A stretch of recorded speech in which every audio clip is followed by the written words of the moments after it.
आणि आता बातमी आहे सत्ताधारी आणि विरोधकांच्या भेटीगाठीची। पुण्यामध्ये अजित पवार यांच्या अध्यक्षतेखाली सुरू असलेल्या कालवा समितीच्या बैठकीला रोहित पवार यांच्यासोबत सुप्रिया सुळे सुद्धा हजर होत्या।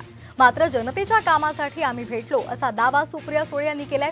तर दुसरीकडे राजेश टोपेंनी सुद्धा अजित पवार यांची भेट घेतल्यामुळे राजकीय वर्तुळात चर्चांना उधाण आले। दरम्यान आमची मात्र कुठल्याही प्रकारची भेट झाली नाही असं स्पष्टीकरण राजेश टोपे यांनी दिलेलं आहे। या भेटीनंतर सुप्रिया सुळे यांनी काय प्रतिक्रिया दिली आहे पाहूयात। दिल्लीतल्या प्रत्येक मंत्र्याचे आणि माझे वैयक्तिक अतिशय चांगले संबंध आहेत।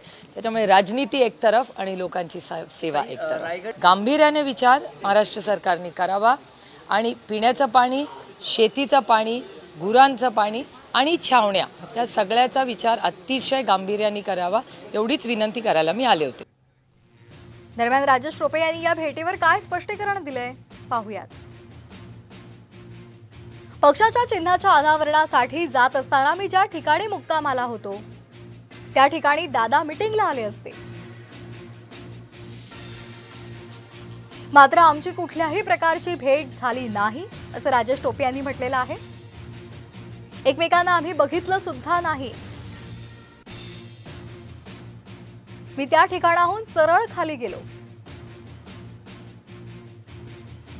ते त्याच ठिकाणी आले असतील याची मला कल्पना सुद्धा नाही आणि त्यामुळे त्यांच्या भेटीचा संबंध येत नसल्याचं राजेश टोपे यांनी म्हटलेलं आहे।